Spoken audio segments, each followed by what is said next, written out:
Ladies and gentlemen, let me tell you something right now. If you've ever dealt with an avoidant person, you know what it feels like to be left hanging.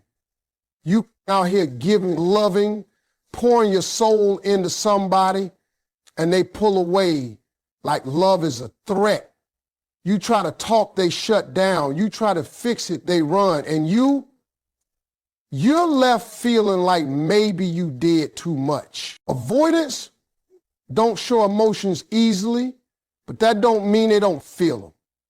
Just cause someone don't cry in front of you, don't beg you to stay, don't call you every minute asking what's wrong, that don't mean it ain't hurting inside.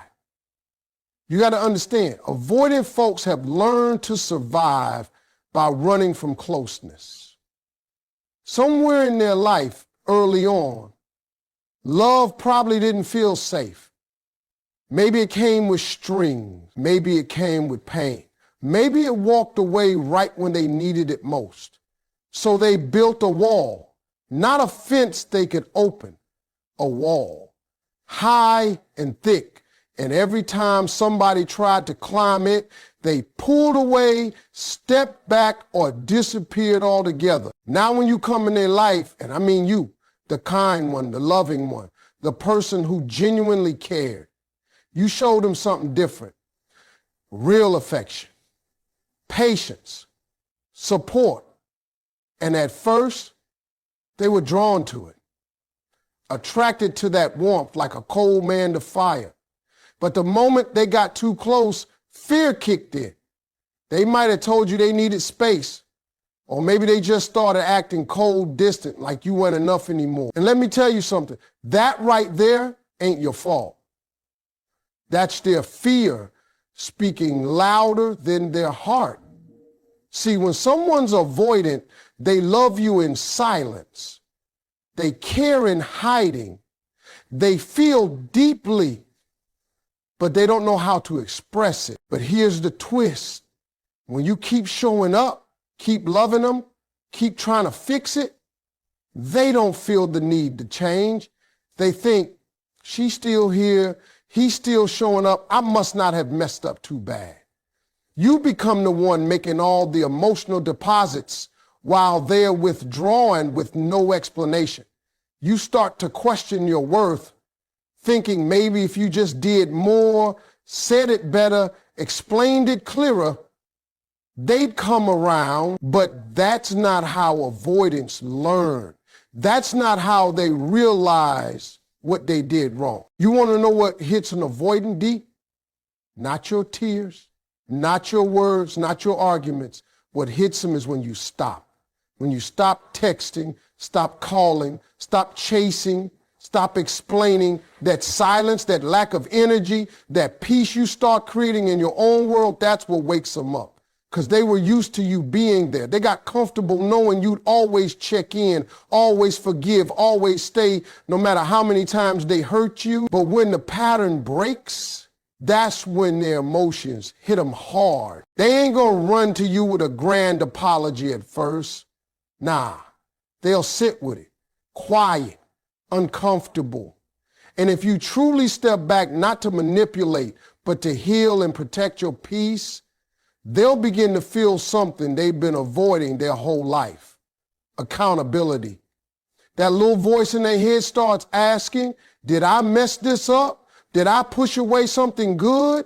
Was I the problem?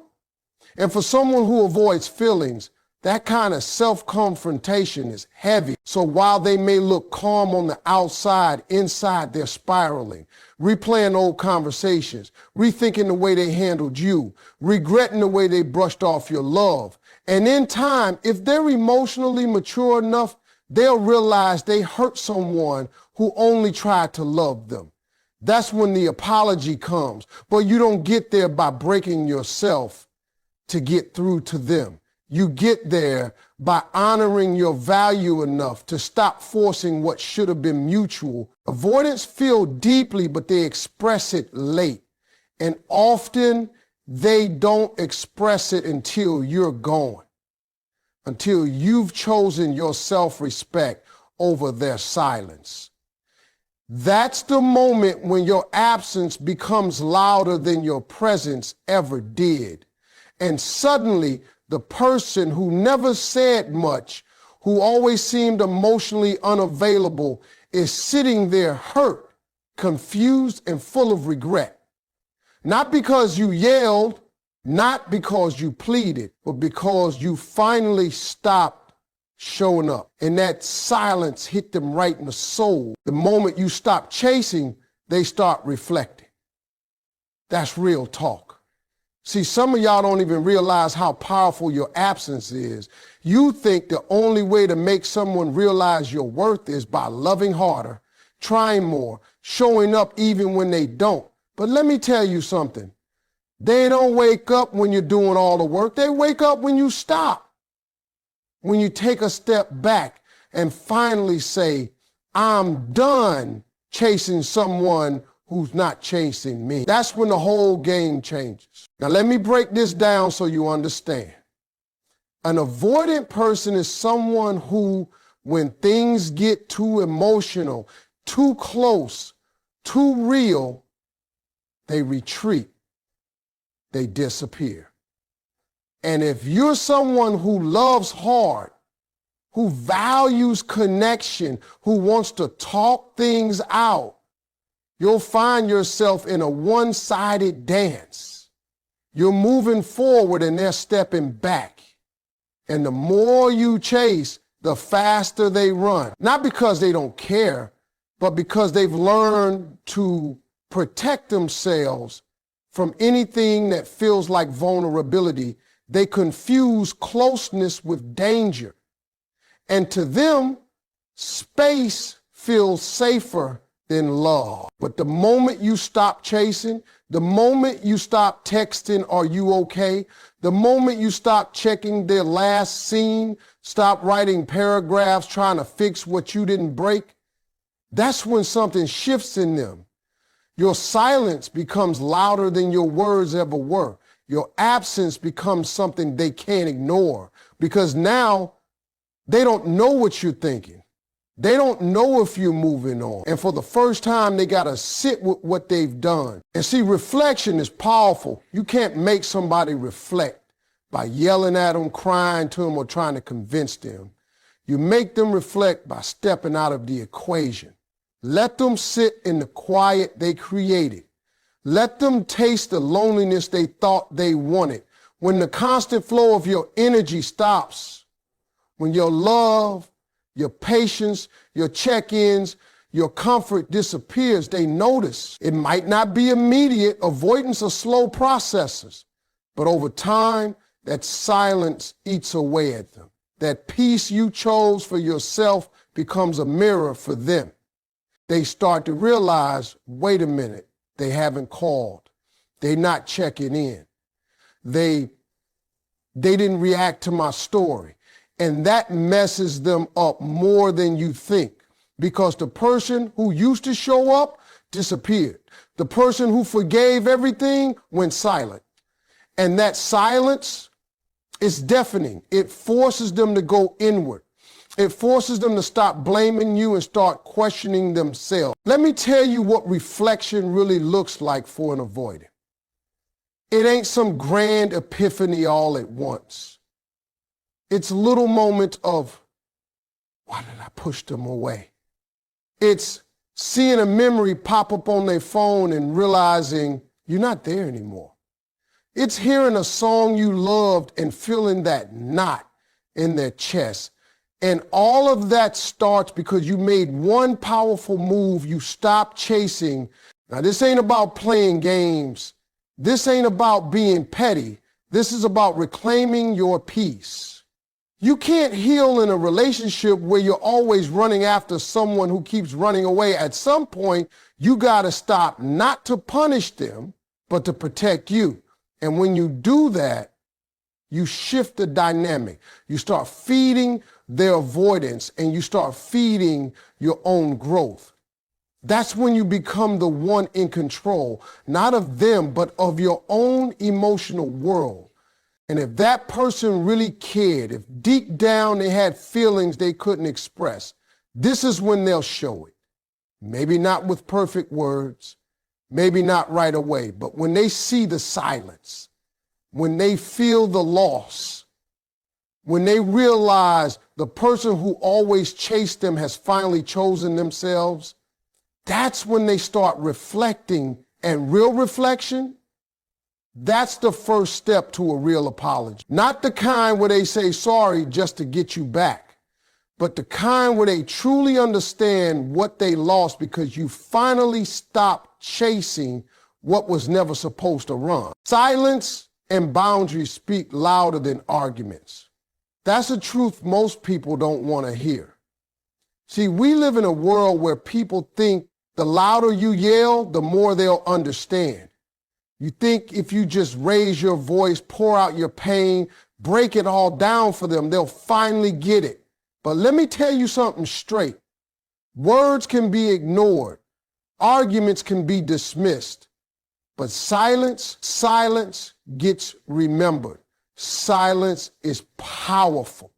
And when you add boundaries to that silence, now you created something they can't just brush off, especially when you're dealing with somebody avoidant, someone who pulls away when things get too real, someone who shuts down when they should open up. Arguing with them is like yelling into a cave. You hear your own echo, but you don't get anything back. You bring up your hurt, your confusion, your needs, and they give you a shrug, a cold look, or worse, complete silence in return. It makes you feel like you're crazy, like maybe you're asking for too much, when really you were just asking for basic decency.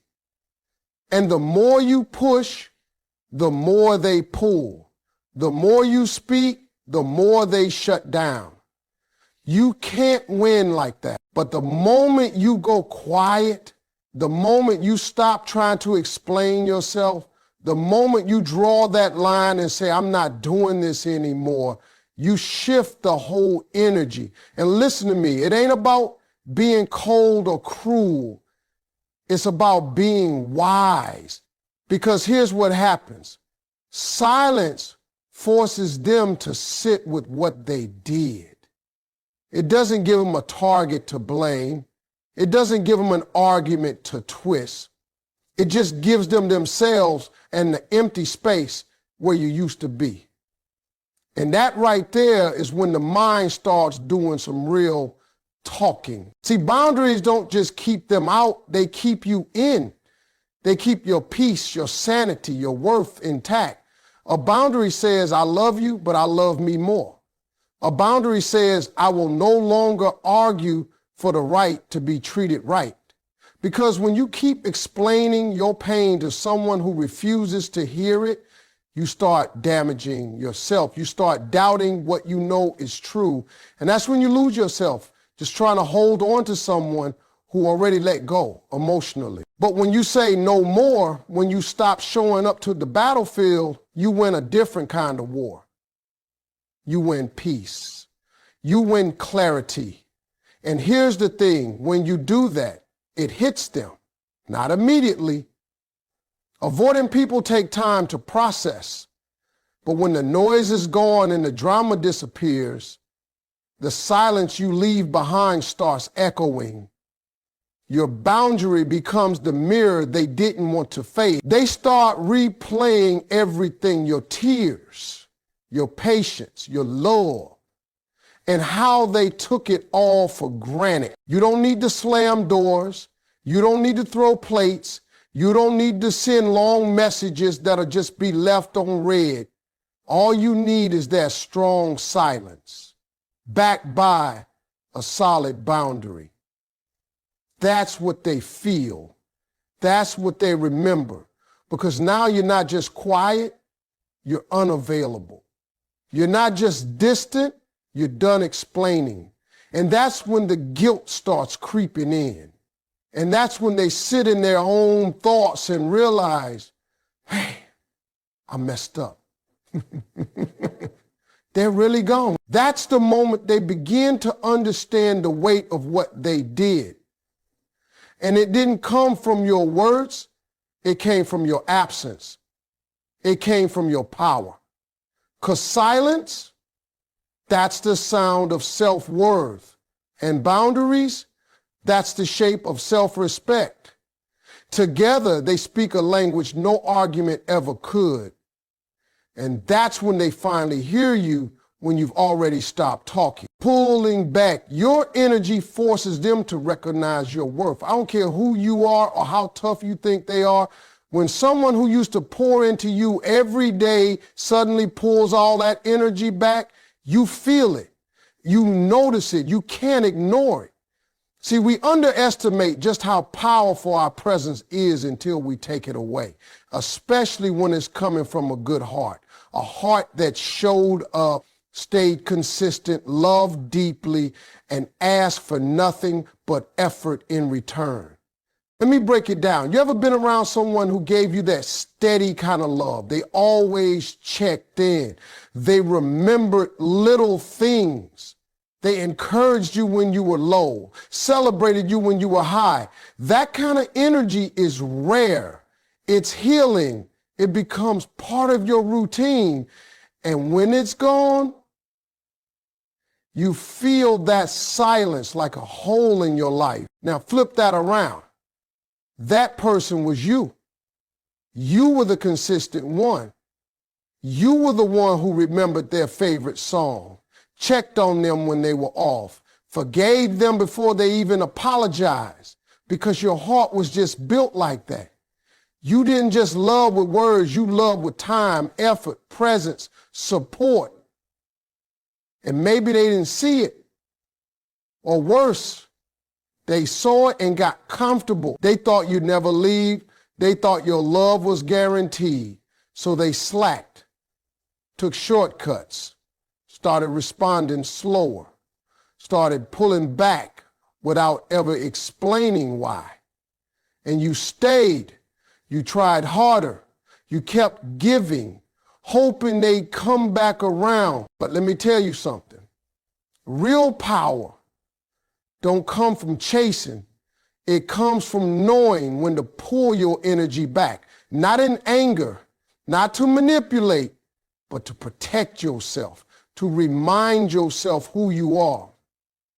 And the second you do that, something changes. The person who once ignored your effort starts wondering why it's not there anymore.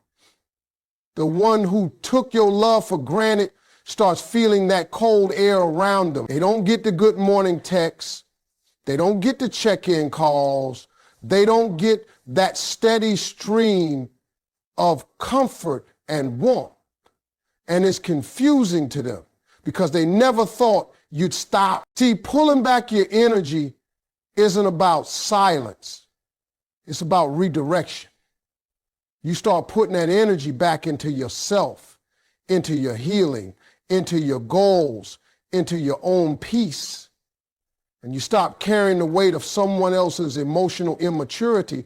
That's when they notice, that's when they reflect, because suddenly they ain't got you to lean on anymore. Suddenly they got to sit with what it means to lose a real one. It's crazy how people start valuing you the minute you stop making them your priority. They'll act like you changed, like you being cold, like you're playing games, but you ain't playing anything. You just finally saw the scoreboard. You realized you were the only one showing up and you walked off the field. And let me tell you, your absence will do what your presence couldn't. Your silence will do what your words never did. When you stop explaining, when you stop begging to be seen, when you stop giving energy to someone who only drains it, they finally get the chance to see what they had. And more often than not, that's when the apology starts forming, not just with words, but with changed behavior. Because now they know, now they feel what it's like to lose your energy, and it humbles them. But the beauty is, by the time they realize your worth, you've already started pouring back into yourself. You've already leveled up. You're not where they left you. You've grown.